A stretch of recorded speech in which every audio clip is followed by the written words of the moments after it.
Huebner, she needs a lot of that belief when you go up against one of the nation's best lineups in the Florida Gators. Keep an eye out in that two-hole. The tremendous freshman Taylor Shoemaker has driven in Kendra Falvey countless times this year. Shoemaker 16 home runs and 69 RBIs, or excuse me, 70 RBIs on the year. Has had a tremendous year. And then, of course, the National Player of the Year from last year, Jocelyn Erickson, in the four-hole.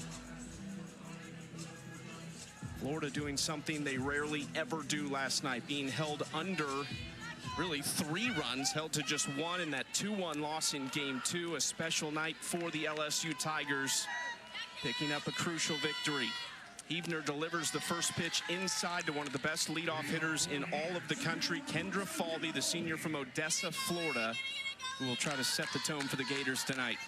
I like this matchup for LSU to bring back Jaden Huebner, who Florida only saw for 2 innings because her start was cut short. But when you really dive into the numbers, it's the matchup based for why she got the start in game 1 and why Beth Torina is going back to her, I believe, in game 3.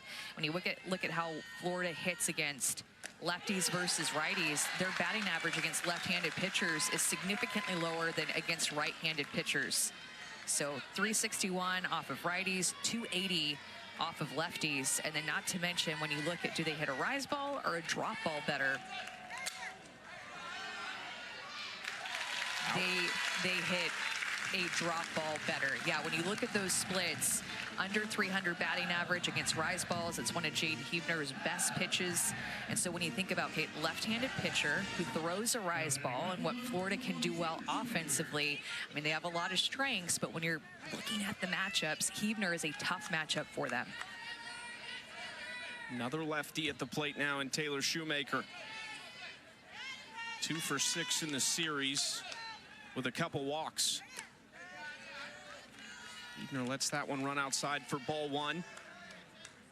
And when you look at that game 1 loss for LSU, it's really kind of been the story for them over these last couple weeks. It's the big innings that Florida was able to come through with. Over their last 7 SEC games entering this series, LSU had 8 innings, allowing at least 3 runs. You look in game 1, 2 more of those innings, a 6 spot for the Gators and a 3 spot. And a run rule victory in just 6 innings. Ooh, and how about that changeup there? A pitch that she only throws about 7% of the time, but going to be a good pitch that she can locate down in the zone and then use her curveball and rise ball up against it. And back-to-back throws Shoemaker. And it was a changeup. That was a setup pitch to go to look like a backdoor curveball. So this is a setup pitch. A changeup was supposed to be outside, but it ended up bleeding inside. But it helped tunnel this backdoor curveball, a little bit of rise ball, low rise ball action to it. That lefty-on-lefty matchup is going to be tough against the left-handed hitters in Florida's lineup. Not often Taylor Shoemaker is fooled on back-to-back pitches, but Huebner got her there. A battle that we will certainly see many times over the next 4 seasons between these 2 talented freshmen. The left fielder Corby Otis's first chance off Huebner. She's 1 for 5 in the series with a pair of walks. And I really think, Chucky, Jaden Huebner is going to be a pitcher that we're talking about for years to come. It's just hard to believe when you watch her pitch in the outstanding February that she had in her freshman year a couple of months ago, that she is just a freshman. The only, I would say, thing that you watch with her is just the amount of walks that she has a tendency to give up. She can get herself into trouble with extra base runners, with free passes, but she has a swing and miss stuff to work her way out of those jams. 64 walks this year, 19 hit batters. But the strikeout numbers well over 1 per inning. So that's where she can make up for those free passes. And now a 2-2 count to a first-team All-American from last season, Otis. Chance to go 1-2-3, misses upstairs. There was a different energy about LSU in game 2 and even the start of tonight and in this park too with the LSU fans than we saw in game 1. Got Otis swinging. Back-to-back strikeouts for Heavner. A tremendous start for the LSU freshman. So impressed by this freshman. It's a rubber match against one of the best offenses in the country. Your team needs you to step up. This home crowd does too. She gets 2 strikeouts in the first inning. Danica Coffey leads things off, but it's all about the freshman, Tori Edwards, who is putting together not just one of the greatest freshman seasons in LSU history, but one of the greatest seasons, period, in LSU softball history. She will face off with the former SEC Freshman of the Year from a year ago, Keegan Rothrock from Whiteland, Indiana. Her SEC numbers are a little bit up, but still the undisputed leader of this staff, Amanda, and so much experience last year that'll help them in the postseason. Yeah, and it's good to see her back out there after missing several weeks due to an injury. She started out the season really well in February, and then we didn't get to see her for a little while. They missed 5 weeks from late February to the end of March. She got the win in game 1, went 6 innings, gave up 5 hits, 4 runs, and struck out 3. See what kind of adjustments the Tigers can make off of Rothrock.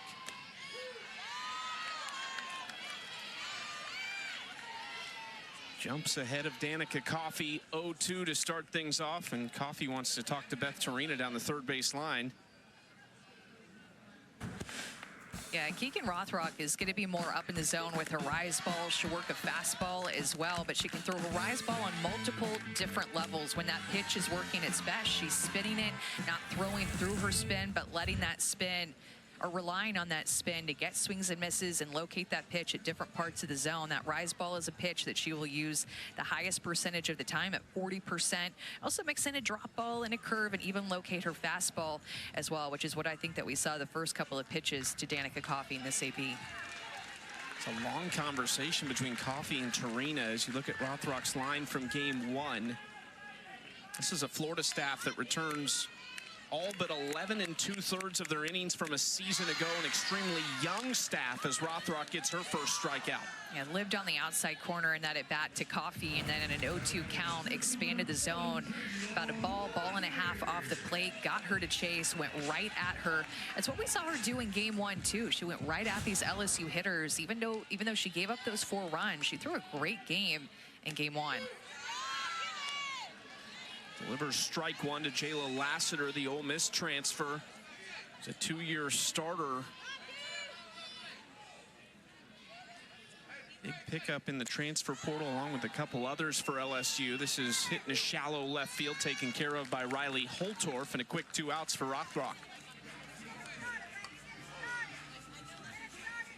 We saw this in the top of the first inning, but as well here in the bottom of the first. It's just the shadows in between the pitcher and the batter. And Tim Walton even mentioned that yesterday, having a little bit of an effect on his hitters where it starts in the light and then ends up in the shadows. Not going to have an effect on the pitcher, but as a hitter, I mean, you're trying to lock in on the spin and trying to lock in on the hip, and that can play a little with your eyes.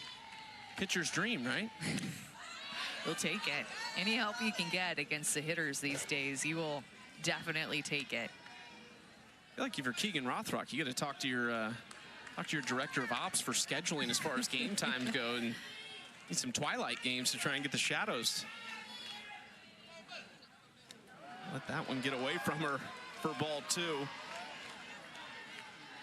AC Bajaron, the batter for LSU. One of a number of players we talked before the game, Amanda, that for LSU, there was a lot of unknown coming into the seasons. Coffey and Edwards coming back from injuries, some new players coming in from the portal, and then also just players stepping into new roles. But Bajaron's one who has played a big role, but is having a career year offensively. Look at these numbers this year, a .384 average and 9 home runs. And you'd love to see her do this in her junior year too, because she still has 1 more year left, can build on this year. Not a really old LSU team. They have a few seniors sprinkled in there, but a lot of juniors, freshmen, sophomore. Got the walk-off hit last night in Sierra Daniel.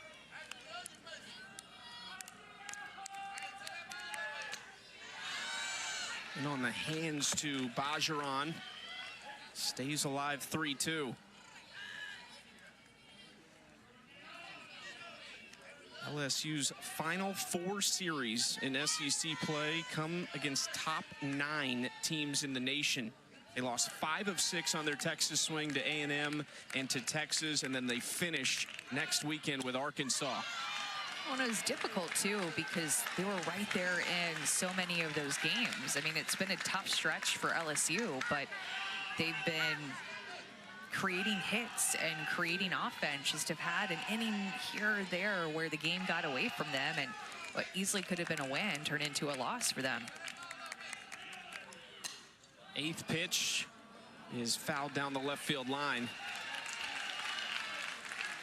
You talked about it, not a super old LSU team, and maybe even more so when you're feeling the results of those losses. It's probably pretty hard to look and say, well, it's top 10 teams. That's still who you have to beat if you want to reach your ultimate goals. It feels like that's the SEC this year, as you're playing 3 or 4 top 10 opponents in a 3-game series.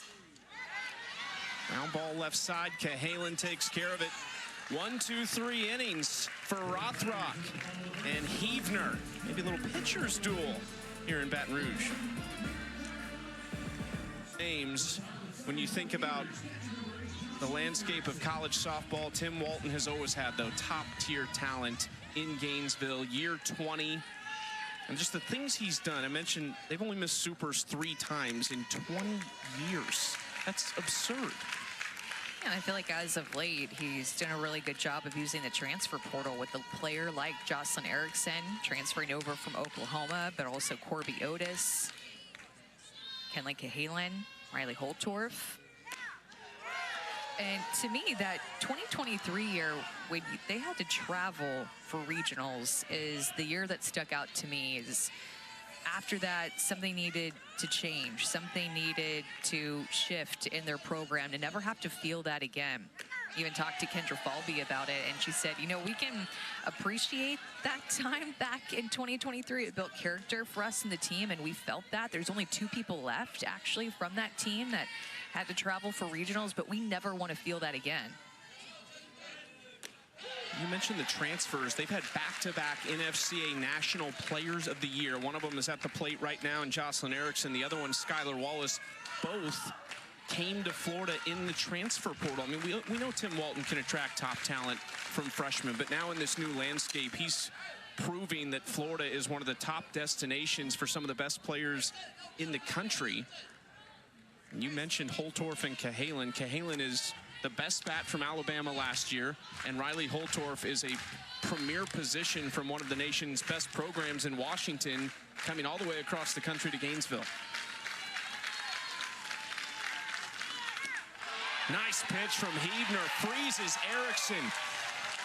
The freshman off to a tremendous start. 3 strikeouts. That's 3 strikeouts in a row, and 2 of them have been looking. She's setting up her pitches, locating them, and then look at the frame job by Bajaran back behind the plate. She got well on the outside corner, stuck that pitch inside of her shoulders. I mean, major credit to Bajaran framing up that curveball. We asked Beth Torina about Bajaran, specifically the offensive jump, but she said, look, she's one of the best defensive catchers in the country. They love what she does behind the plate for this pitching staff. 4 up, 4 down for Heavner. Now Reagan Walsh, who's having a great series, fouls this one away.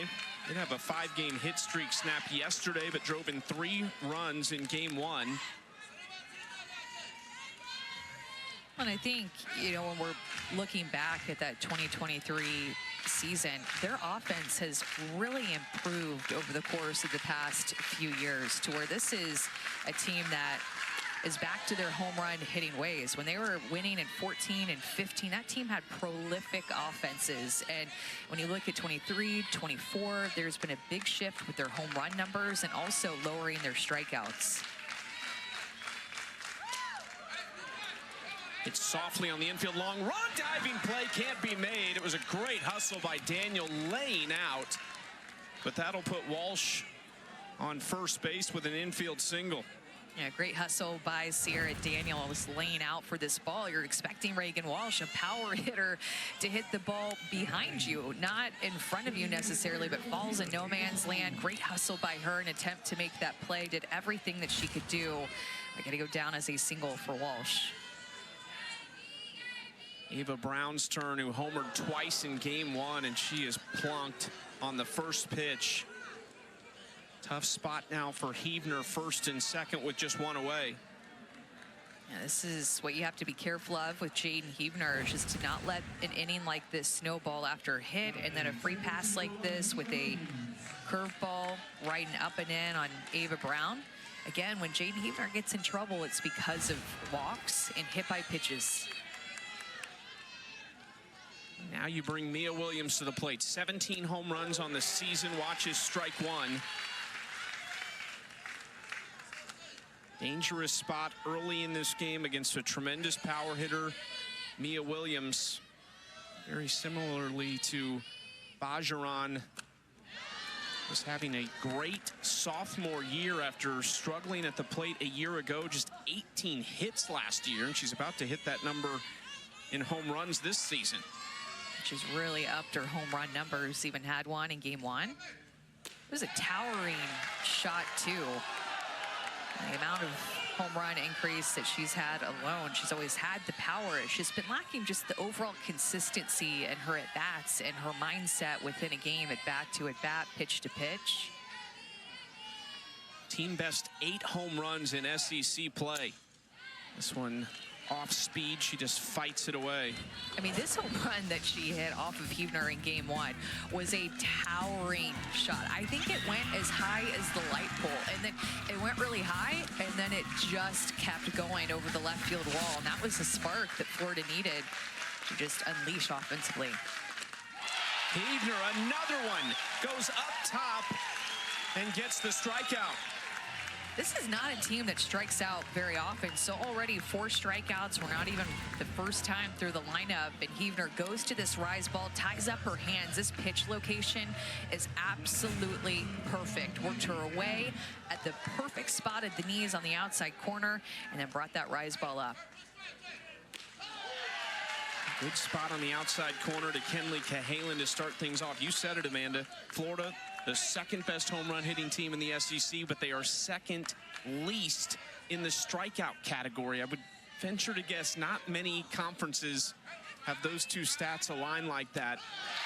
That's what the Gators have been great at this season, and here's Cahalan now down 0-2.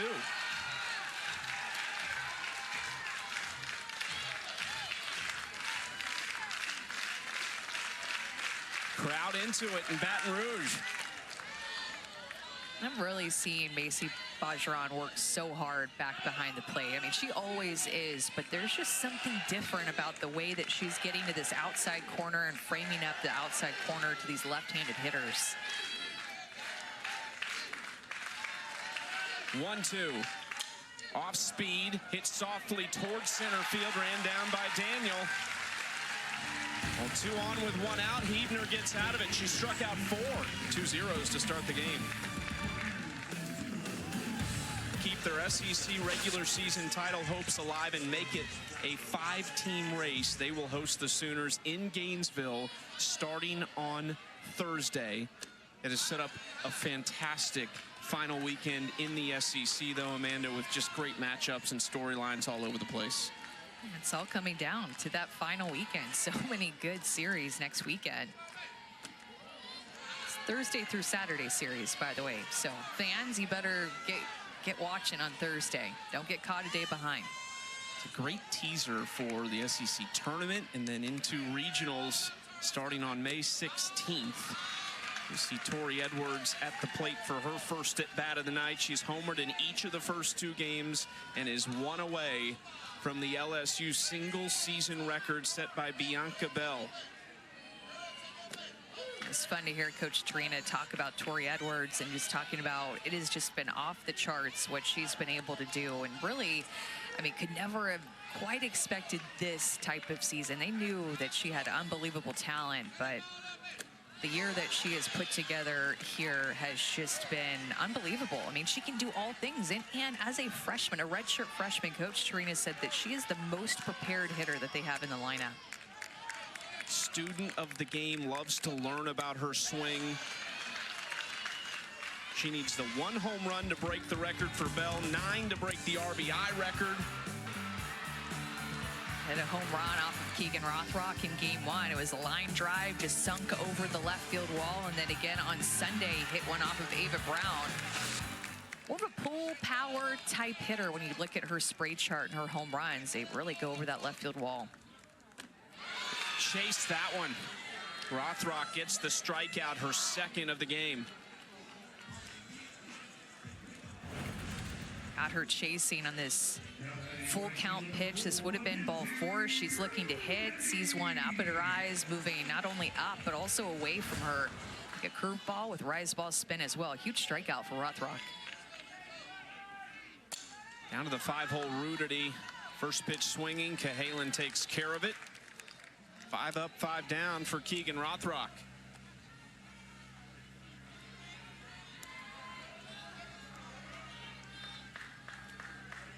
Cahalan at third base this year for the Gators. It was something Tim Walton talked to us about. He said, I didn't know she had played third, but when he was in the recruiting process and then they get Holtorf and Cahalan, they're kind of in practice and they're moving them back and forth. And Kenley Cahalan told Tim Walton, you know, my high school coach actually used to move me to third in bunt situations because I was so good at fielding those.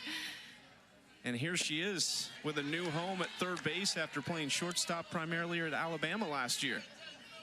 Such a high school thing to do. It's just like all these different moves in high school when you have like the best player on the team. You're just going to put them in any situation at any time and have them do it all.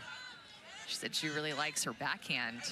And Coach Walton's like, well, you can use your backhand a lot over at third base. She has really good footwork and a good defensive third baseman. A whole new left side of the infield for Florida with Holtorf right next to her at short. 1-2 count for Rothrock. And a pretty good looking pitch right there to Jaden Leno, but it's ball 2.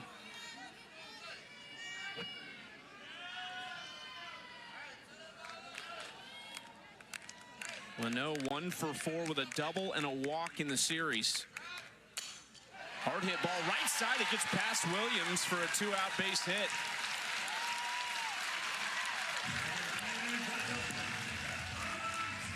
LSU will take that for their first hit of the game off of Rothrock. She's been going right at these hitters, getting some quick outs, and Leno gets a pitch. It's about belt high, gets her barrel to it, hits it hard to the right side, just past Mia Williams, who was playing just a touch up the middle of the field. First pitch swinging for Avery Hodge. That's fouled away. Still looking for her first hit in the series. Hodge transferred from Oklahoma, spent 2 years there, 2 national titles. Kind of struggled over these last 21 games, hitting under 260 in that time frame. Hit .430 with 15 RBIs through their first 28 games of the season. Lets that pitch go up top for ball 2. It's difficult to square Rothrock up because she actually will throw 3 different speeds. So her curveball and her fastball, she can throw the hardest. Her rise ball will be that mid-speed, and then also will mix in a changeup. Good stop there by Jocelyn Erickson. Great receiver. Worked together now for 2 years. But it makes her difficult to time up because of the way that she's able to change spin and speed.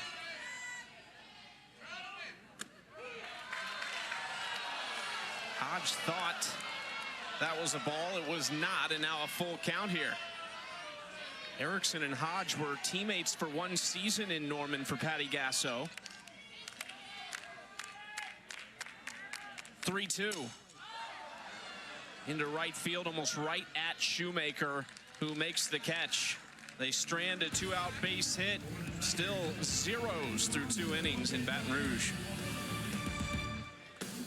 Gator dugout and our home plate umpire, of course, Beth Torina, the great pitcher from Florida, used to wear those colors. She's going to spill the beans, she said, about some of the Florida players. Holtorf to deep left field, a foul ball. Put a charge into that out of the 9-hole for the Gators. You know, Beth Torina has one of my favorite mic'd up Monday moments that's in our promo where she hits the ground at third base and she's slapping the ground. Oh, it's epic. And it will forever live on. Remember, she pitched at Florida, so she wore that orange and blue. Won 60 games in the circles for the Gators, 1998 SEC champions. With the shorts uniforms. Did you see that, Chucky? The shorts uniforms, those used to be the thing with the trace pads. I even wore shorts uniforms in really my freshman and sophomore year, and then they started to get phased out. So you did play in the modern era for a couple of years. Oklahoma used to wear shorts uniforms all the time. They were really known for them. You got to be tough to wear the shorts. You do. To slide into second or third, and no thank you. Diving stop at shortstop by Hodge, but it's an infield single to lead off the third inning for Holtor. First time a leadoff base runner has been on in the game. Now back to the top of the order, and this is when things get dangerous. What adjustments has Florida made as they get set to see Jaden Heavner for the second time? Falby just 2 for 9 in the series, couple RBIs and a double. She drove in Florida's lone run in game 2. It's fun to talk to her before this series and hear how superstitious she is. I really did not know that she's like max level superstitious. My favorite one that she told you was before every series, she goes out and eats by herself at Carrabba's in Gainesville. It started her freshman year before the first SEC series. It is her way of carving up. She says, does the same thing every single series. Said now they know her. They know what's going on. They keep up with the Florida softball team, and Falby into left field. It's juggled out there for a moment, but Holtorf stays put at second base. Back-to-back singles here in the third. Well, and back-to-back have been in pitchers' counts. The Holtorf single was a 1-2 count. This count to Falby is an 0-2 pitch that's just too sweet for a veteran hitter like Kendra Falby. Up in the zone, a lot of plate on it. She goes to her slap and hits that single hard to the left side, just past Coffey down the line. That's, I think, a big reason why Beth Torina is going to go out and talk to her freshman pitcher and just give her a little reminder. Never hurts. Hey, when you're up 1-2, 0-2, let's be better in those counts. And maybe even, you know, might see a pitching change here. Yeah. Second time through the order, bring in Sydney Berzon for a completely different look. From the freshman left-hander to the two-time All-American junior right-hander, Sydney Berzon in the circle when we come back, fresh off a fantastic performance in game 2. 6-foot junior right-hander from Buffalo, New York, Sydney Berzon enters for Jaden Heavner in a tough spot here. 2 on, nobody out in the third. Had a tremendous performance yesterday. Complete game, 2-hitter, and allowed just 1 run. The 2 hits is what stands out for me. 4 strikeouts and 4 walks. But the 4 strikeouts, she was able to locate her drop ball both sides of the plate, got a couple of chasing swings well out of the strike zone with that drop ball. Her drop ball was working very well alongside her off-speed curveball. She was mixing speeds throughout every at-bat against Florida in yesterday's game. First batter Berzon will face is the fantastic freshman Taylor Shoemaker, who struck out looking her first trip to the plate. She has been an RBI machine this year, 70 of them to lead the way for the Gators. Hit up the middle, off the foot of Berzon, diving stop, and they get the out at second base. The throw to third, Holtorf coming home, and she will score.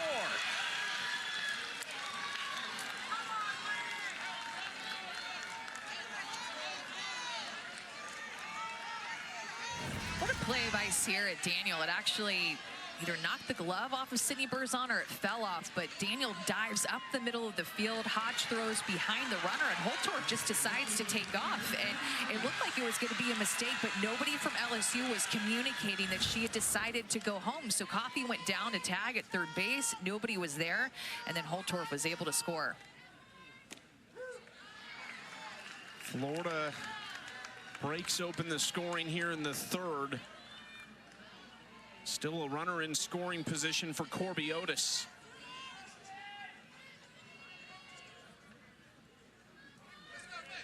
0-1. Otis rips it to Coffey. Double play.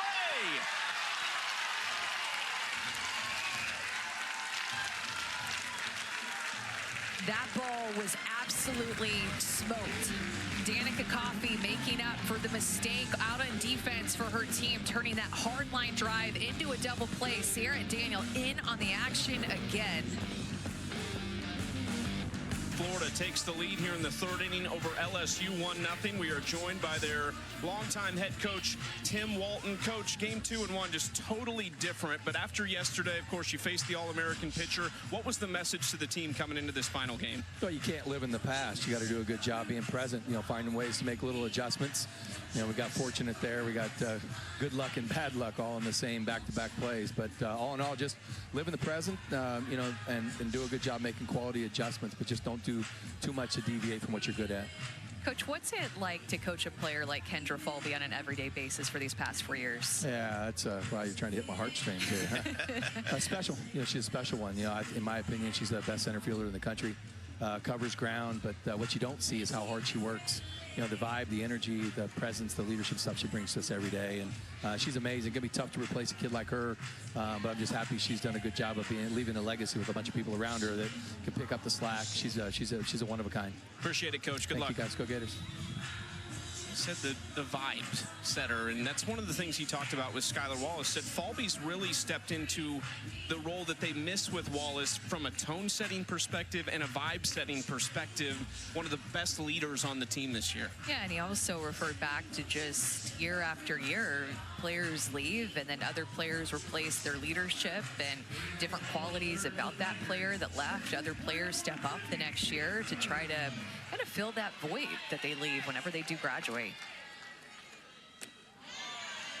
First pitch swinging for Sydney Peterson, who's actually seen her first action of the series for LSU in the 8-hole. 8-9-1 due up for the Tigers here in the bottom of the third, trying to respond after Holtorf came across for Florida on that bit of an awkward play defensively for LSU.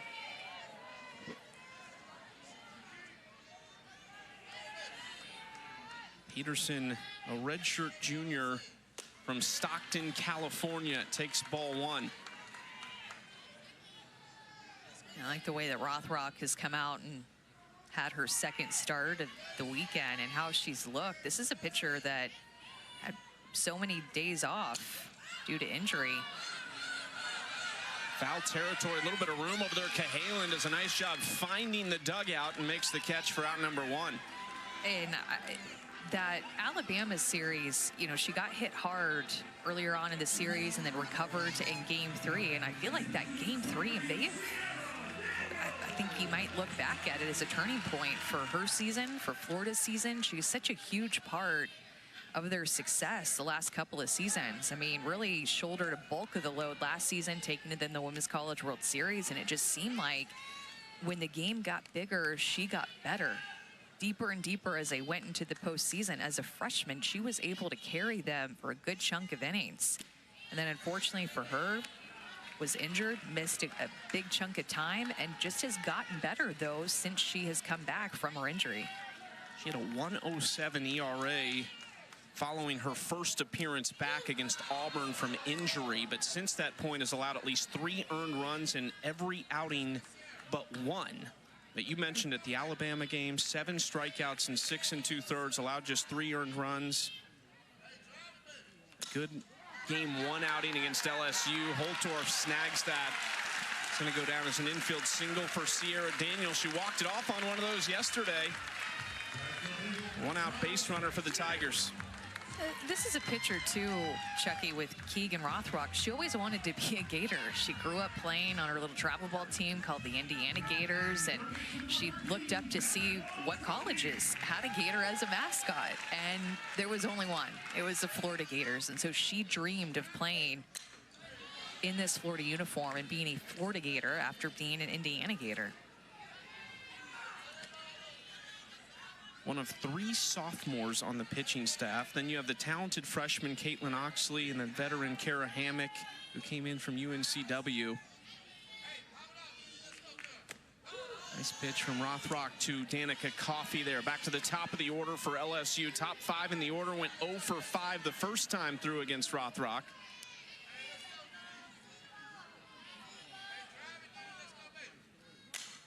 Ground ball right back to her. Chance for 2. Holtorf, quick throw, not going to get Coffey though. There's 2 away.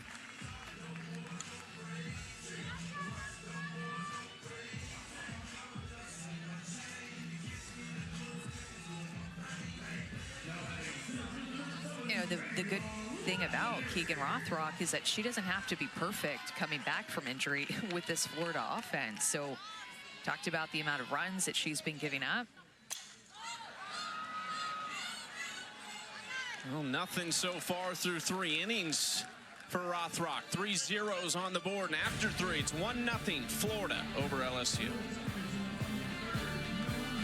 Sooners to win it for the Sooners, 7-5. These 2 teams match up in Gainesville on Thursday. There's just so much history between these 2 programs. When you look at Tim Walton, having played baseball and won a national championship at Oklahoma, on Patty Gasso's staff and won a national title. Jen Rocha, of course, who was the pitching coach for Florida in their back-to-back national championships. But it's just a premier matchup starting Thursday. And a lot at stake. Oklahoma right now up at the top of the SEC standings, and Florida, one of 5 teams that still potentially has a chance to win an SEC regular season championship. So that will be a really good one. Every time they play, it seems like there's a lot at stake and a lot of postseason history. And so now, with Oklahoma being in the SEC, them meeting as SEC foes for the first time, should be a good one. And how about the Oklahoma Sooners, who have rattled off 6 straight, a sweep in Starkville of Mississippi State, and then sweeping Texas this weekend in Norman. Nice catch in left field. Jaden Leno tracking it down out there for out number 1 to take the hit away from Erickson. Like the way that Jade Leno played this ball in left center field, knowing that it's coming off the bat of a left-handed hitter, so it's going to actually move back toward her. Plus, the wind is blowing a little bit toward left field as well. So you see where Jade Leno will start and then be able to track it down as just the ball comes off the bat of a left-handed hitter. It's going to continue to move toward her. Gave her a chance to catch that like a well-struck ball. I mean, Jocelyn Erickson, it seems like every time that she makes contact, it turns into extra bases, and it looked like that had extra bases written all over it. Reagan Walsh 1 for 1 with a single. Watches that pitch upstairs for ball 1. Let's go back to Oklahoma and Florida. What are you looking forward to most in that series? Just it all coming down to this final weekend. I mean, Oklahoma has been playing so well since they lost the series to Alabama in Tuscaloosa. That was another Monday night game, and they lost the series on a walk-off home run to Audrey Vandegrift, and it just seemed like that was a wake-up call for Oklahoma. Their at-bats look different in the games following, and they've just really been putting things together and playing just with a really strong front. Same type of energy that we're used to seeing Oklahoma play with for the past 4 years. And it's just incredible the way that Patty Gasso and her coaching staff have been able to bring this team together despite losing what they lost last year and still be up at the top at the best conference in the country. Started SEC play 10-5. They are 6-0 since with those 2 sweeps that I mentioned. I just remember a point. We went there for the Tennessee series. They had just lost the previous weekend to Missouri, their first loss of the season. They lost game 1 of that series to Tennessee, and the questions started swirling. What is wrong with Oklahoma? They have 2 losses, and then here they are. Patty Gasso has them probably playing the best softball in the country. Played in a lot of close games, too. Ground ball to Hodge, the former Sooner, and right on cue, there's out number 2. And that's one thing that stands out to me about the season that they've put together is the 6 one-run SEC wins. I mean, those are games where you really have to compete together as a team, do the little things right, not bend maybe a little bit at times, but not break. And that's what Oklahoma has been known for. They just don't break. They're so difficult to beat, especially in a 3-game series.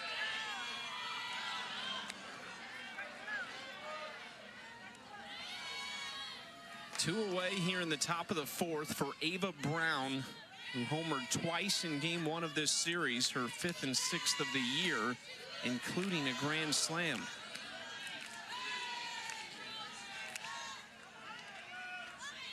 course, you know, seeing Jen Rocha, Oklahoma pitching coach, return back to Gainesville, where she won a couple of national championships with Florida as their pitching coach.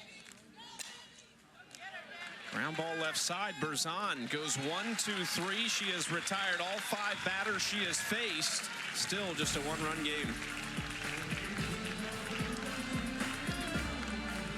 Feed it. Feed it. Feed it. The consistency is everything. Scott's Weed and Feed. The product is incredible.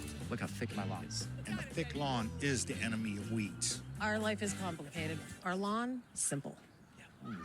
Kill existing weeds and thicken your lawn all spring with Turf Builder Weed and Feed. Feed your lawn. Feed it. What's retirement look like for Sue Bird? Relaxing hobbies. There's one. Staying active. Oh, no. It's a lot, so I need my savings to last. Okay. Let's plan. Symetra Life Insurance Company, your teammate for whatever lies ahead. America, you're watching the best on that? Hey, what is that? Oh, now you're just doing my boy dirty. Well, you're not taught how to watch sports? Take it from me, Aunt's Fairy God Uncle. If you want to watch the big leagues, you're going to need a bigger screen, deeper surround sound, beautiful vision for the beautiful players. America, it's time for a reality check. It's the NBA playoffs. You need the best home viewing experience to truly own the moment. And for that, you need Hisense. We know all about the great history of outfielders at LSU. Just had the fantastic catch out in left field by Jaden Leno last inning, robbing Jocelyn Erickson of a base hit. And we are now joined by the LSU Tigers head coach, Beth Torina. Coach, Jaden Leno, one of those players for you that's really stepped up this year after not seeing a lot of time last year. I'm just curious, what is her evolution like for you over the last couple seasons? It's cool to see a player like that didn't get a ton of opportunity last year, never cash in. You know, she kept working and developing all last year, and now when her opportunities are in front of her, she's ready to capitalize on them. It's really fun to see a freshman. It's so hard, right, to not get as much playing time. You've probably never played in your life, but to not cash in and to keep working, and she's reaping the benefits of that, and so are the LSU Tigers. And Coach, with both of your pitchers actually facing the same offense here in Game 3, what's the message to them, but really Berzon specifically going up against this Florida offense again? I mean, I think they're doing a good job. I thought Jaden was awesome today, did exactly what we needed her to do. The plan was always to kind of split the game between the two of them. So I thought she was awesome, did everything she needed to do. She's so special. I think you got a glimpse of that tonight for sure. And then Sid is Sid. So she just needs to do Sid things. She doesn't have to do anything special, different. Just be herself, and herself is awesome. Thanks, Coach. Thank you. And talking before the game, just kind of projecting who was going to pitch, so many different options, even just talking amongst the LSU support staff. I have to admit, I did call that Huebner would get the start and Berzon would come in. And just when you think about their mix, it's only fitting. I mean, Huebner did pitch really well, gave them a quality start. You can see what she's capable of, and then bringing in the All-American of Berzon, giving a completely different look. That type of plan that she's talking about, splitting the game up tonight, do you just feel like we're getting a little closer to the postseason? We're starting to toy with kind of strategies and how we're going to use these pitchers when it really matters? Yeah, I think that we're seeing coaches use their aces in a lot of different roles all throughout a 3-game series, putting a lot on their plate to start multiple times in a weekend, maybe to close multiple times in a weekend. But I feel like that is a theme that we've been seeing with aces, is you need to bring them in to close more than you start them at a weekend. Every coach is going to use their pitching staff a little bit differently, but that does seem to be a theme this year across the board, is when the pressure is on late in the game, you want your ace to have the ball in her hand. Hard hit through the right side. Leadoff single for Macy Bajaran.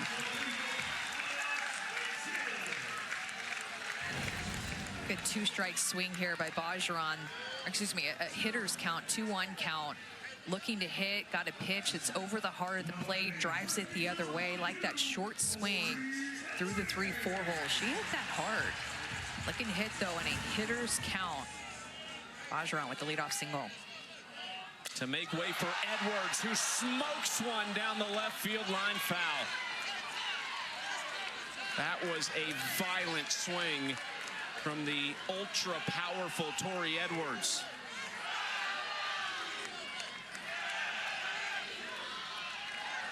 Is number 19 in the cards tonight.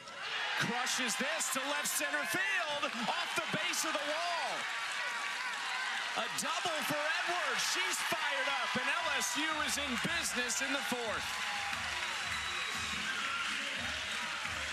The hitting coach for LSU, Bryce Neal, says that Tori Edwards does such a good job of understanding what pitches she can do damage on and just understanding her swing. It's another pitch that is so sweet for the best hitter in the lineup, right over the heart of the plate. She recognizes that that is a pitch she can do damage on, and she just barrels it up. Man, Tori Edwards, the ball just comes off of her bat so differently. She is so strong, and just to think that is a redshirt freshman playing in her first complete full year as a college softball player. Comes from a really athletic family. Her dad, Tyrone, played football at Cal Berkeley. Mom, Tammy, was a cheerleader at Washington State, and her brother played 3 years of football at Columbia, but he finished actually this year on LSU's football team. She said Mom and Dad have not missed a series all year.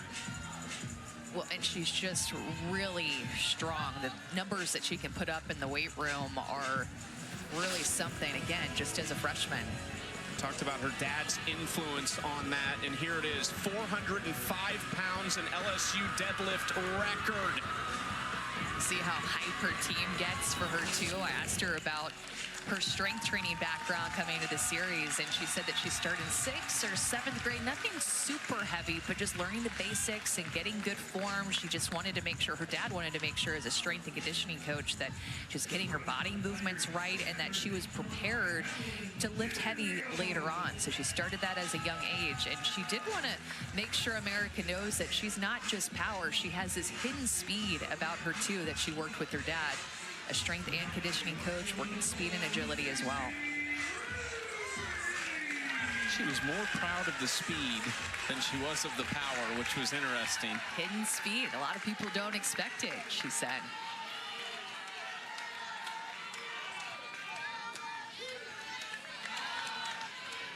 Strike one to Mackenzie Rudity, 0 for 1 tonight, 2 for 7 in the series.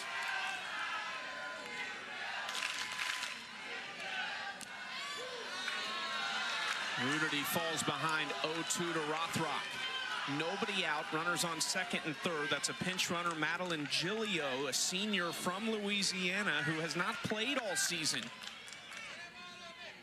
But it is senior, I'm going to call it senior weekend because it's kind of been a celebration all 3 days of the senior class. So Gilio making her debut with Rudity at the plate, hitting almost 400 with runners in scoring position.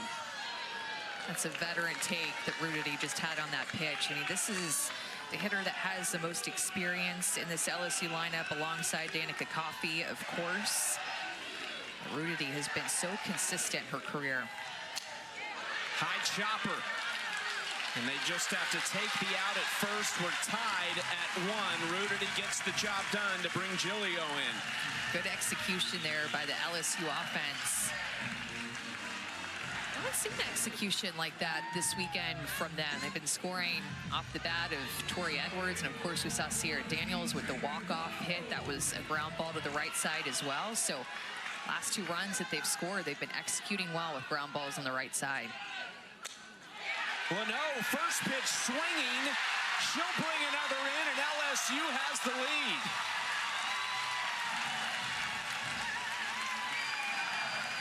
Beth Torina just raved about Jaden Leno, and here she is driving in the go-ahead run.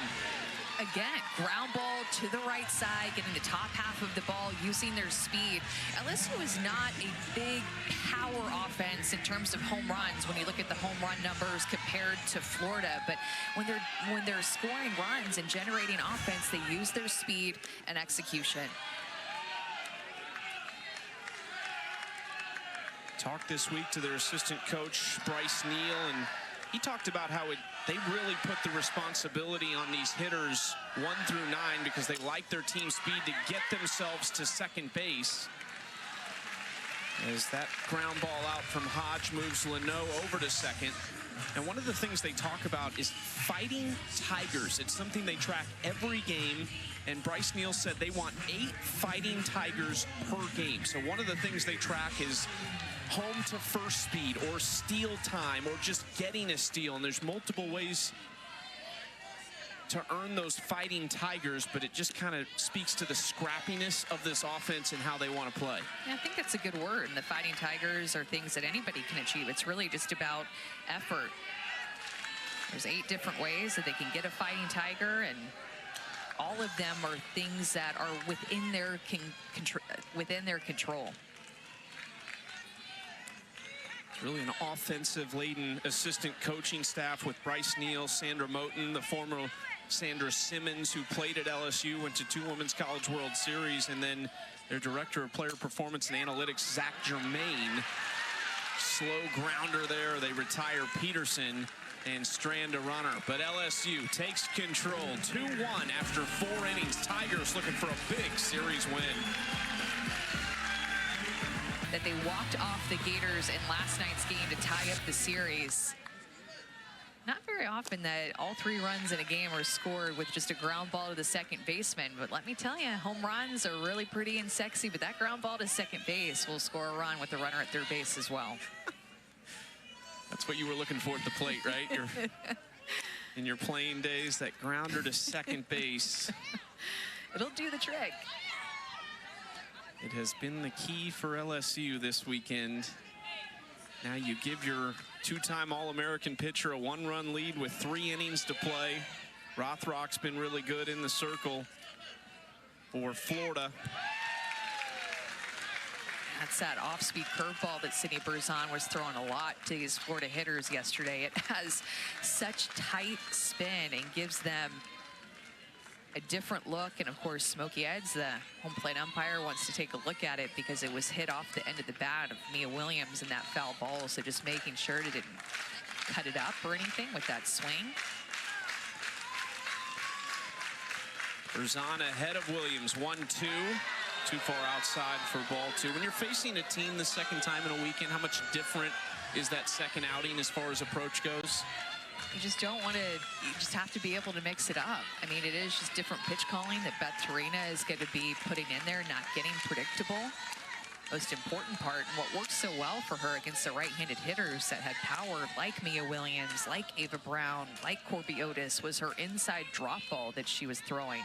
So today, working that maybe a little bit more on the outside corner with that drop ball and her off-speed curve, just trying to mix things up. 2-2, full count.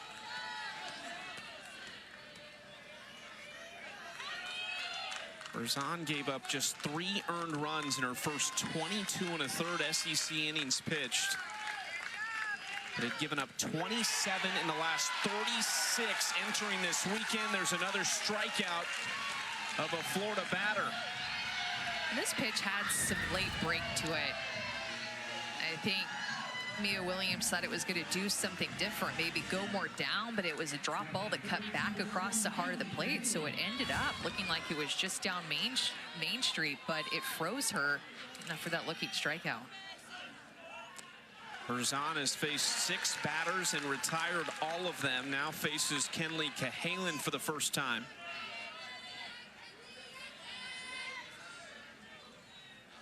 Cahalan hit a soft line out up the middle last time to Sierra Daniels. She takes strike 2. And there's that changeup. And Berzon is a really cool story because she grew up pitching a lot by herself. She actually went to boarding school and she was on her own for so long that she just had to kind of invent her own way to pitch. So she knows herself very well. She spent a ton of time just by herself with a catch net. She had a Rev Fire. That is a tool that would it tracks your spin and gives you data, but she just in that time figured out little things about herself.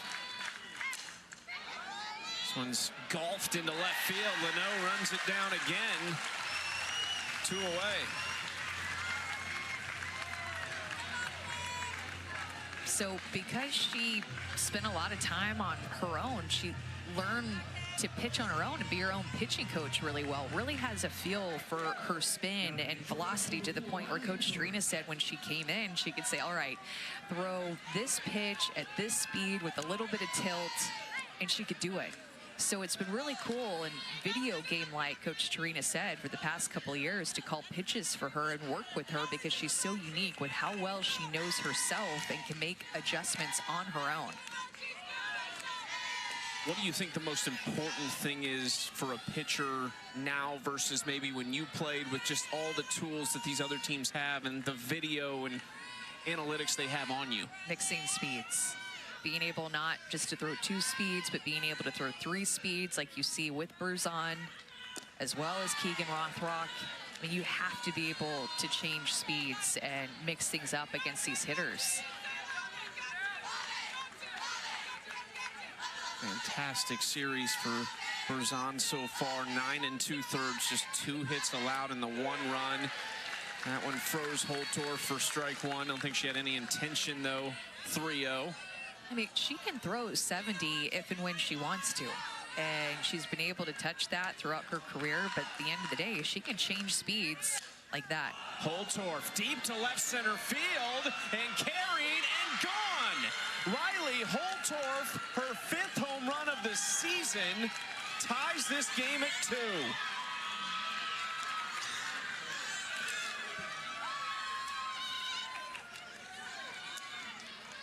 Riley Holtorf is having a great game from the 9 hole. She's 2 for 2. She scored both of the runs for Florida and had big swings. Finds herself in a hitter's count, and of course with Kendra Falvey in the top of the order on deck, Cindy Berzon saying, I got to go right at her. But she has the experience from her time at Washington. She's so confident, a big get defensively, and to fill in that 9 hole to really have a deep lineup 1 through 9 for Florida coming over from Washington. Riley Holtorf homered in their midweek win over USF. It was her first since March 29th.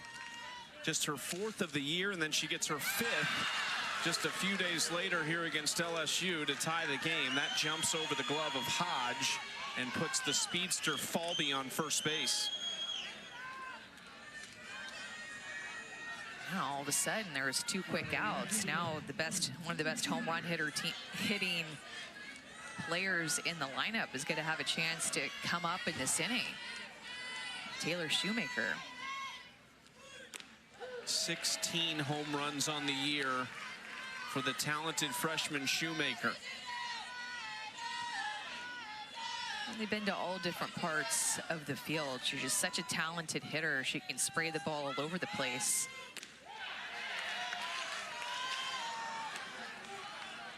Can hit a lot of different pitches well.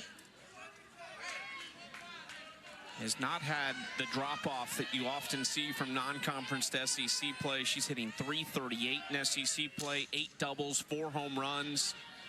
To another talented freshman, Edwards, who dives at first base to pick up out number 3. All tied up, Amanda. I mean, Riley Holtorf from the 9 hole, her 5th home run of the season. She has had great at-bats here in the rubber match, and we're all tied up. Who gave it to her? Oh, such a cool moment. Every time I get goosebumps seeing the reaction of the player who got it, as well as her teammates and her family. Nice pick by Holtorf. And they call her out at first base. Sierra Daniel, who wants them to look at this, and I think they will. Yeah, I think that they are going to look at it, but an unbelievable play. Is out at first base. Louisiana State is challenging that call.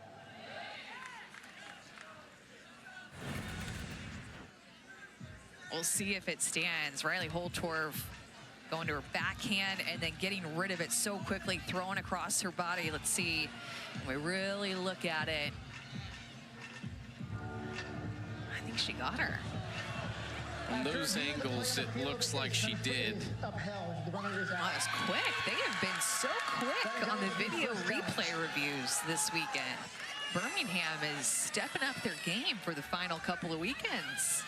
Hey, they're playing some of their best ball right now, too, as we get down the stretch. But there's one out as they retire Daniel. And here is Danica Coffey at the plate. Still looking for her first hit this weekend.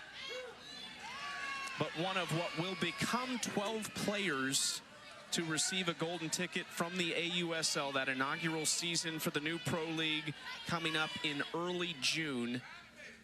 The golden ticket just means you have been drafted. You don't know your team yet. We'll find that out next Saturday on ESPNU. You'll actually be on the draft with Haley McClenny and Savannah Collins. Holtorf not going to get Coffey this time. And you talked to Danica Coffey before this series, and she told you that was one of her goals. She wanted a golden ticket. She'd been watching the other players receive them. She had no idea this was happening, and she told you, I want to keep playing. And her eyes lit up about it when I asked her what's next for her, and she told me that, man, hopefully I get a golden ticket. I hope maybe I'll get one. Popped up on the infield, 2 outs. But you know, it's a special moment for her too, with the fact that she was injured last year, missed the majority of the season, had to redshirt, had torn her ACL, and just for her to get back and contribute to this team as a leader, their leadoff hitter, and then to get drafted, what a moment for her after a tough year last year. Corby Otis out in left field for the Florida Gators received a golden ticket a few weeks ago after she produced a walk-off win for Florida. There are 5 Tigers and 5 Gators who will be in the AUSL. Both teams well represented as that pitch just misses to Bajaran. Yeah, and the AUSL is getting a bunch of winners too, because everybody that's gotten it so far have all won the games that they got it after. There's Corby Otis.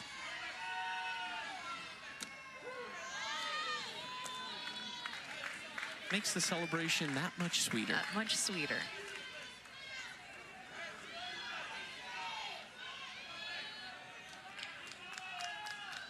Bajaran picked up her first hit of the series, her last trip to the plate, a single, and then came around to score the first run of the game for LSU. Of course, the Holtorf solo home run in the 5th brings us back level at 2 apiece.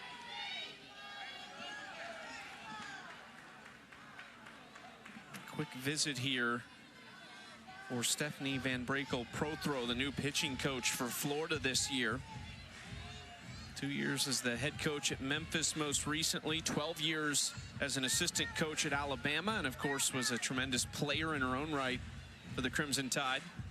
Yeah, so we played each other in the first Super Regional. So Super Regional started in 2005. That was my freshman year, and Alabama came to College Station. We hosted them, and they ended up winning to go on to the World Series, but Steph was the pitcher then. How'd you do against her? What was your your average against her? I know you don't like these questions, but no, I don't remember. I had just come back from injury myself, and I had a head injury, so literally I don't remember because I had the head injury. But most importantly, our team lost, and I can't remember how I did as an individual, but they went on to the World Series. Great teammate, though. Into right field, hit hard, but it's right at Shoemaker, who makes a nice grab for out number 3. On to the 6th inning in Baton Rouge, Florida, hoping to keep their SEC title hopes alive. 19. Feels like a lot on the line. And to think that this is the last weekend in April, and then we head to May, where everything is going to be on the line for the postseason and these team seasons in general. I mean, just from here on out, it is just nothing but high leverage games that mean a ton for all these teams. Florida under Tim Walton has won 11 of the 14 series with LSU. Trying to make it 12 of 15. That's just one of those crazy numbers with Tim Walton as the head coach of the Gators that it's almost hard to believe. Tough part of the order here for Berzon. Otis, Erickson, Walsh due up for Florida. Strike one on the outside corner. Remember, Corby Otis ripped a ball at Danica Coffey her last at bat, so you go inside, you have to go hard in against her, but likely they're going to throw her on this outside corner and try to change speeds. There's that hard in pitch. That's what I mean. If you go in, you have to go hard in, and you hope that maybe she swings at that pitch or gets herself out, but takes it to work herself to a 3-1 count, likely going to go outside. This next pitch. Hard hit, and that's stabbed over at second by Daniel. 1 out. Otis just can't buy a base hit right now. She's hit the ball hard to third base, hit the ball hard to second base. Sarah Daniel is Good job with her glove this weekend and with her bat. This has been a big weekend for Sierra Daniel. A couple of big weekends or games for the 9 holes. Sierra Daniel and Riley Holtorf, back-to-back games. Now Jocelyn Erickson, she was robbed her last time up by Leno out in left field. Shoemaker, Otis, Erickson, 0 for 8 combined in this game. Another one toward Leno, testing her, foul territory. Can't quite reach it.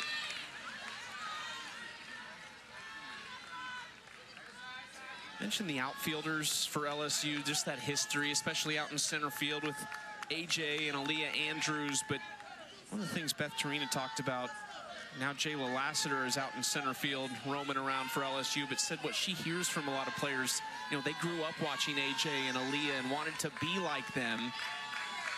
The latest version of that, the Gold Glove winner, Sierra Briggs, and then you go all the way back to the early 2000s with Leslie Klein, who was an All-American.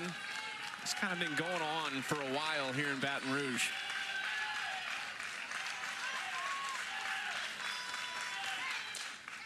Out to center field, Lassiter makes the play. Didn't quite test her as much as I thought when that ball was hit. Oh, that was perfect. Talking about the center fielder, and then Jocelyn Erickson just serves it up to her. It's great. And I think one of the greatest nicknames in softball was born on this field, Air Leah, for Aaliyah Andrews. I like the fence too here because you can rob a home run. It's so short.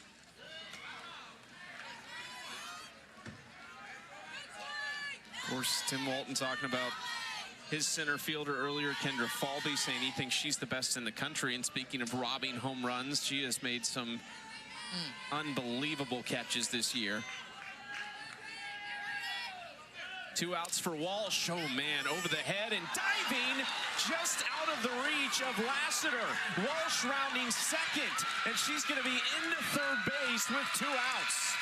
So close to a web gem out in center for Lassiter. The last 2 innings, Florida has been very good with 2 outs. That's when they scored their run with the Holtorf home run, and then now Reagan Walsh goes down and gets this outside pitch. She has had such good plate coverage with the outer half, different speeds, down below her knees, hustles out a triple as that ball got all the way to the wall. Jayla Lassiter tried to make one of those diving center field incredible catches that we're used to seeing on this field, but comes up short. First triple of the season for Reagan Walsh. Put up great numbers in SEC play, hitting just a touch under 330.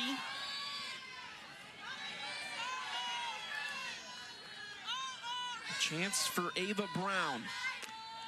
0 for 1 and was hit by a pitch back in the second inning.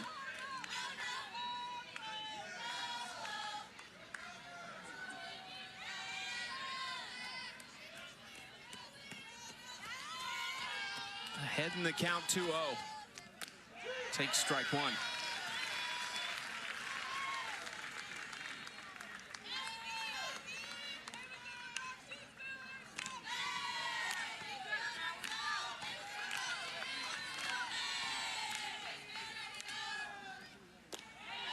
That misses low, ball 3. We have Mia Williams on deck, who has hit 17 home runs. Just home run hitters all throughout this order for Florida. 3-1 pitch, strike 2.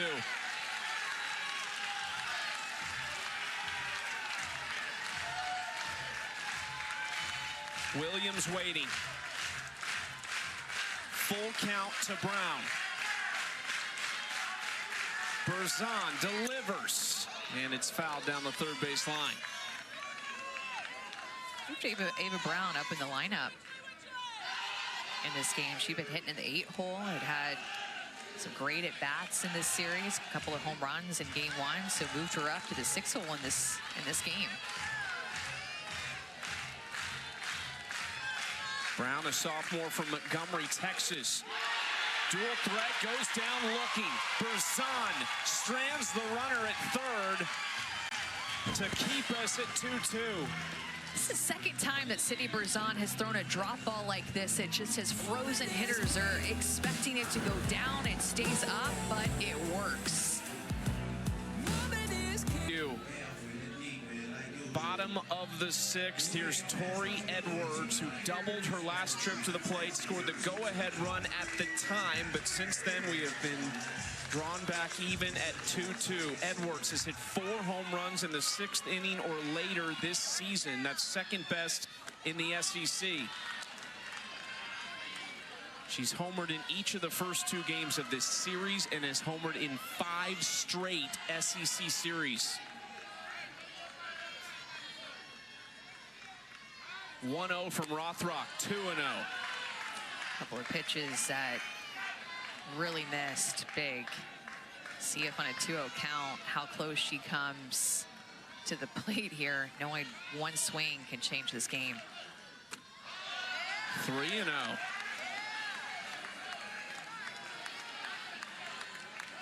Not much for Edwards to work with to start this at bat.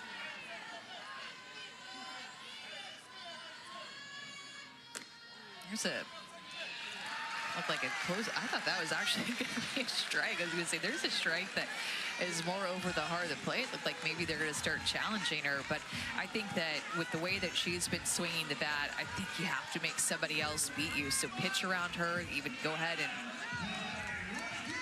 lead off walk, basically pitch around her to put her at first base. An intentional walk is what it looked like to me.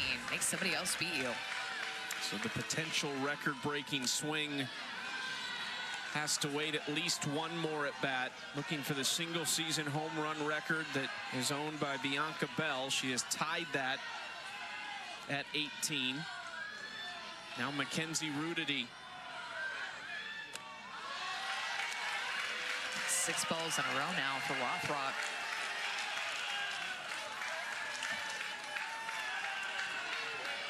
Erickson wants to talk things over with her sophomore pitcher.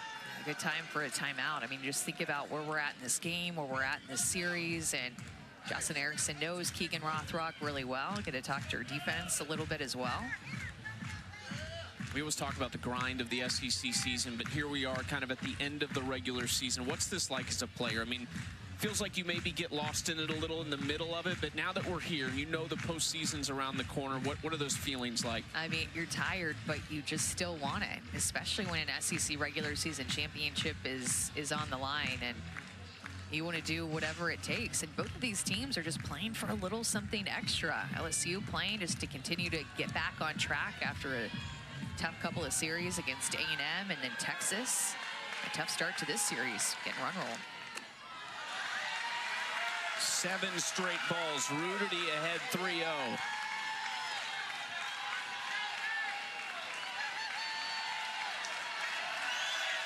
Crowd getting into it. Back-to-back 4-pitch walks for Rothrock to start the bottom of the 6th.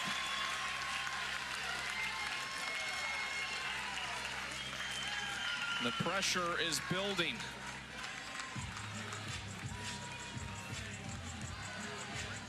This might be a change.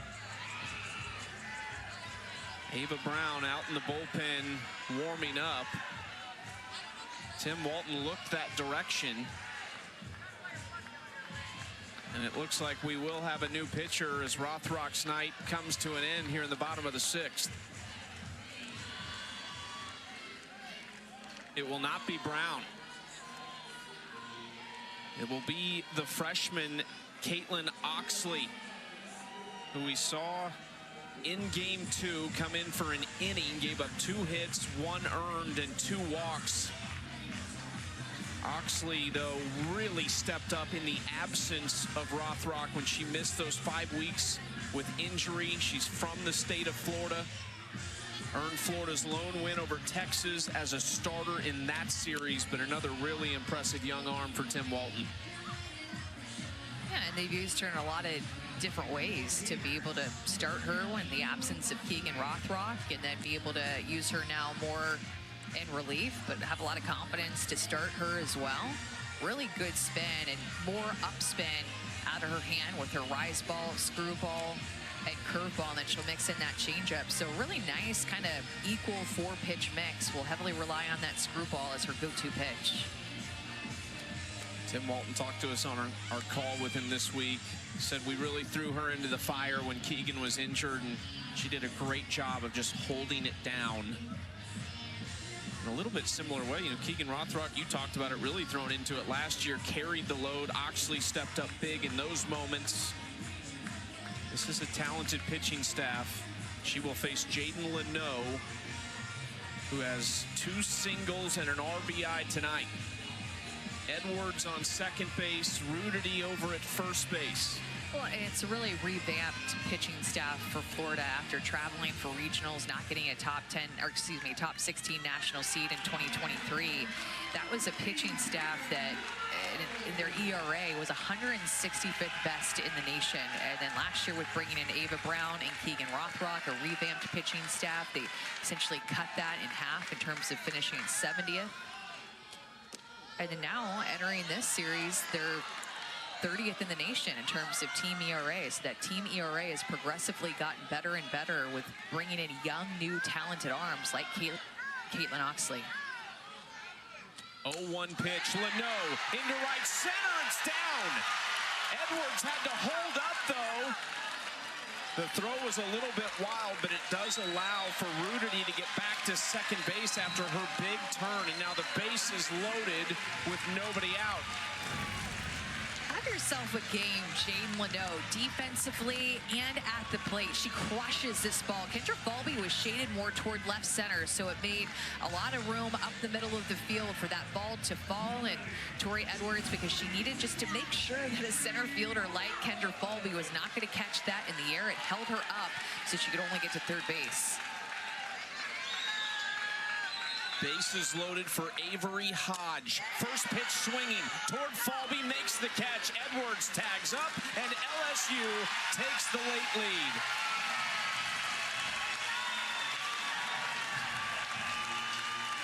Good execution again by LSU. The way that they push across these 3 runs, couple of ground balls to second base, a sacrifice fly. Between Florida and LSU both, they're both very disciplined, take their walks up at the plate.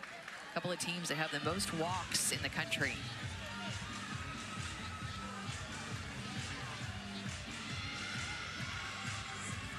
Could that be the decider? Beth Torina making a change at the plate. Instead of the DP Sydney Peterson, we'll see Savannah Bedell, a sophomore from Columbus, Georgia.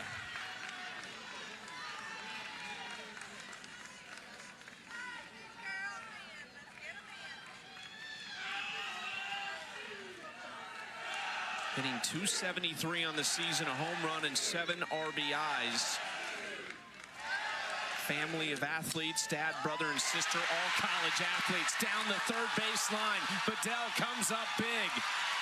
Insurance for the Tigers as Rudity scores.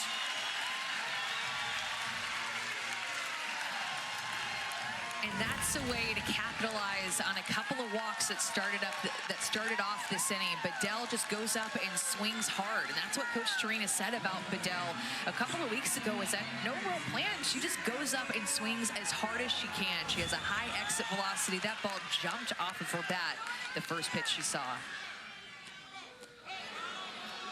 LSU feeding off of each other right now. Down to the bottom of the order, Sierra Daniel,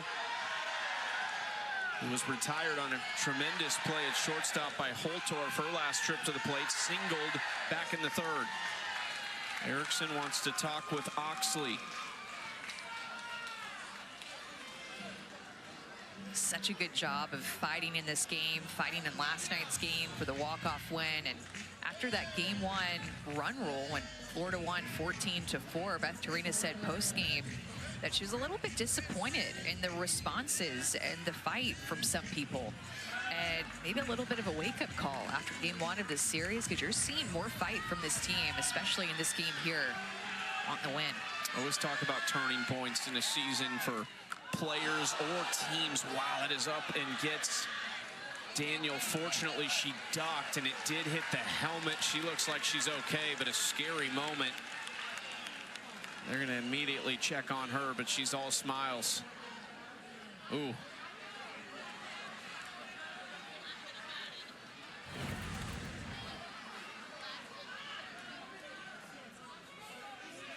Ooh, like right at the top of the helmet with the visor. My goodness. I think she got really lucky where it hit her, and just happy to see her smiling with that big, beautiful smile that Sierra Daniel has. She's taking some deep breaths. She's good to go and will remain in this game over at first base.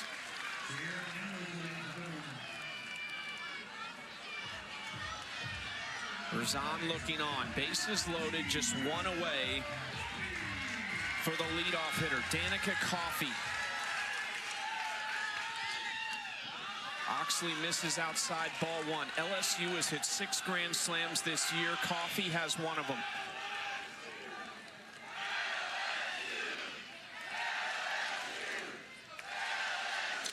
Coffey, left field, deep, and bounces off the wall. 1 run scores. A second comes across, and LSU has busted this game open in the bottom of the 6th.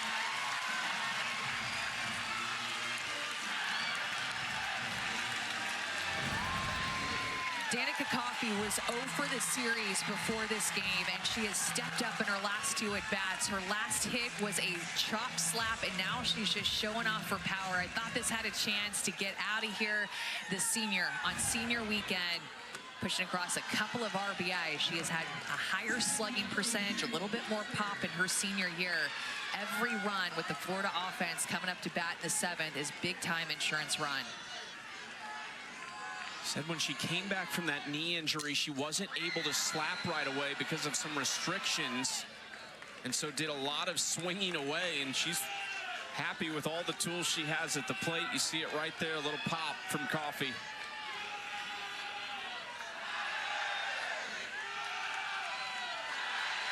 (6-2) LSU, still a chance for more. And the squeeze play, another run comes across, that gets by. Coffey slides in safe.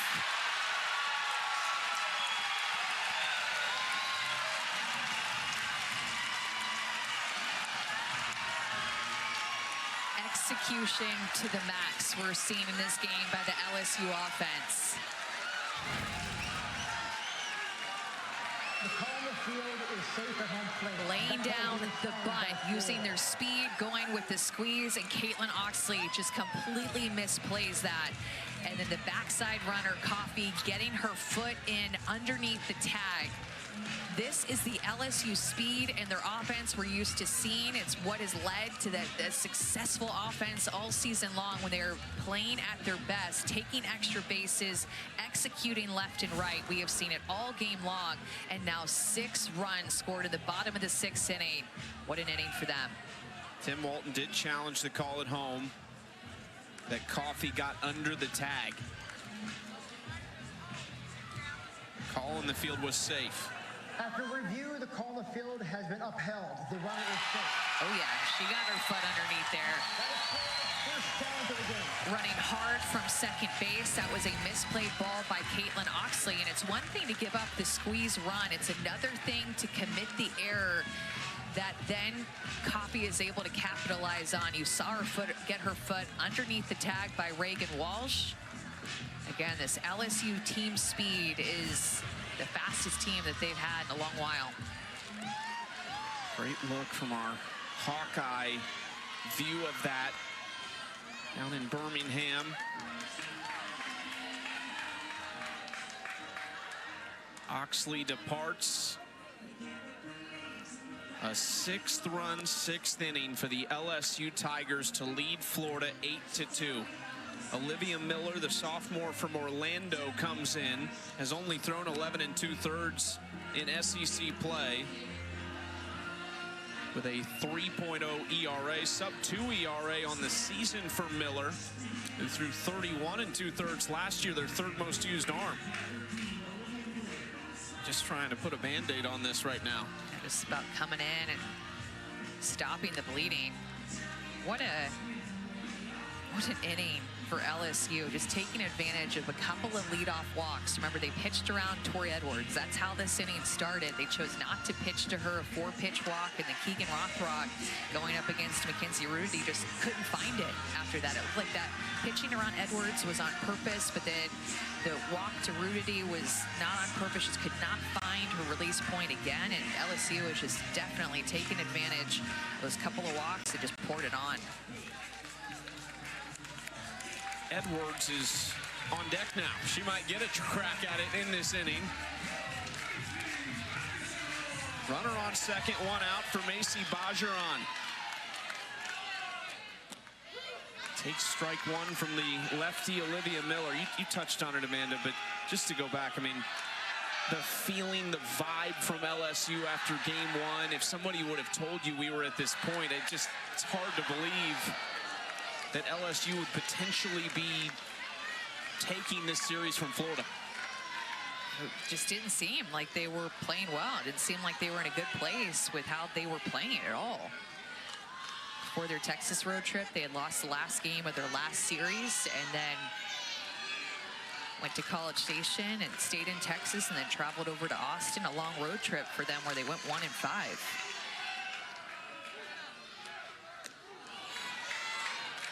Looping off speed pitch for ball one to make it a 1-2 count to Bajaran. Louisiana native with Lassiter on second, and now a full count. And we talked about what Florida is fighting for with winning out, trying to get a share of the SEC regular season championship. For LSU, they're trying to make this final mark, this final push. Popped up shallow center. Falby takes command, as you would expect, for out number 2. But make this final push on their resume. A couple of wins against Florida would be huge, and then they have an opportunity to go and play Arkansas next weekend, who's playing very well. By the way, not going to be easy, but you'd much rather go in feeling better about yourself with a couple of wins from this series when you face them next weekend. Edwards gets her chance. Maybe. Ball one outside. Looks like they're going to go ahead and put her on first base. Again, just pitching around her. This will be something that she has to deal with, I think, moving forward. In that next series against Arkansas, they as well pitched to get around some hitters against Texas A&M this past weekend. Like, they're going to have the same type of strategy next weekend. And how will Tori Edwards be able to handle that mentally? That's not easy. As a hitter, you want to hit. You want to hit the long ball. You want to drive in the RBIs, be a big part of your offense. But moving forward, I think this is going to continue to happen. Florida making sure that this game doesn't end with one swing in a 6-run game. Well, and especially because they moved Tori Edwards behind Bajaran in the lineup.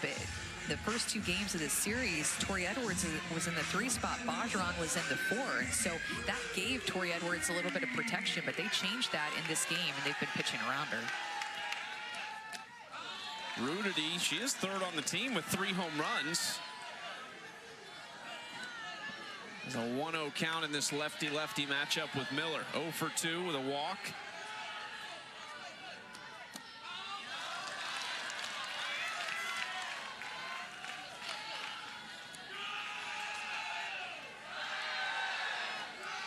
I mentioned they walked Edwards, but then the command issues to Rudy after that. Now Miller here falling behind in the count. Just all falling apart in the 6th for Florida.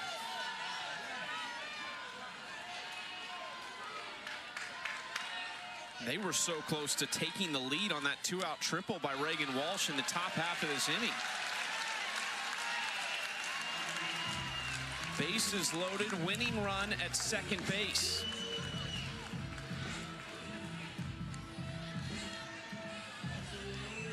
You know, one thing that has stuck out to me this year is just how quickly things can change in a game and in a series. More than in years past, I just feel like it's one thing that is really just noticing the flow of a game, how it can be a tight game, then all of a sudden it literally takes a right turn and a team just takes full control of a game so quickly.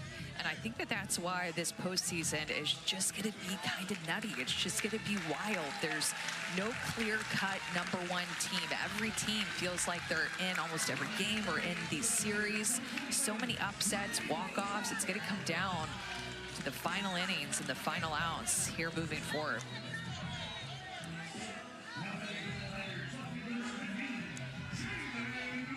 Michaela Walker runs at second base for Tori Edwards.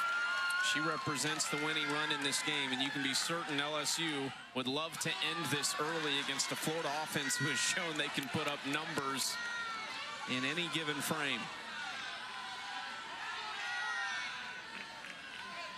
Leno is 3 for 3.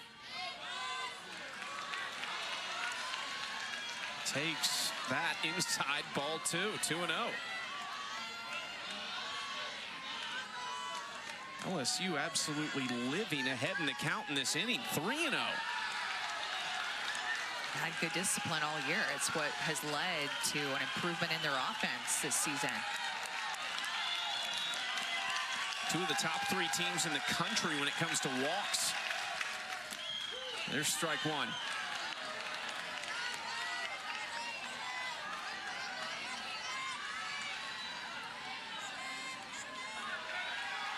Just 4 strikes and 17 pitches for Miller. And that walks in run number 7 here in the 6th. So the winning run now 60 feet from home.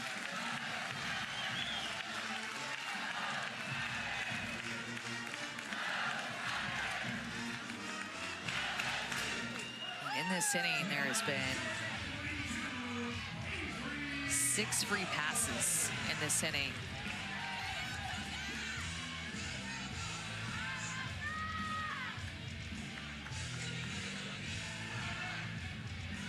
Avery Hodge can end it with 2 away. Sac fly RBI, her last trip to the plate, takes ball 1.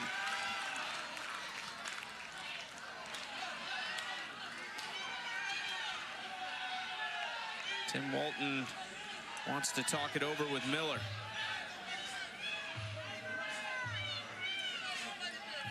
Oklahoma next for Florida in Gainesville. That series starts on Thursday.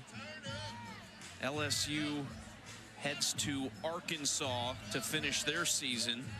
And then the SEC tournament begins on May 6th in Athens. It's crazy to think going into next weekend, still multiple teams that have a shot at an SEC regular season title. It's a lot at stake going into next weekend. That series, Oklahoma, Florida, will be so good. A&M versus Tennessee, just fighting for something extra next weekend. And regardless if Florida has a chance at the SEC title, they will have a huge impact on who could win it, because A&M and Tennessee will certainly be keeping a close eye on that series, as well as Texas, who will need a sweep of Kentucky to put themselves in a spot to do it. 3-0, potentially 1 pitch away from LSU walking it off in 6 innings and flipping the script in this series, doing exactly what Florida did in game 1. There it is, the Tigers, after a dreadful start in game 1, bounce back to take the second 2 and win the series over Florida.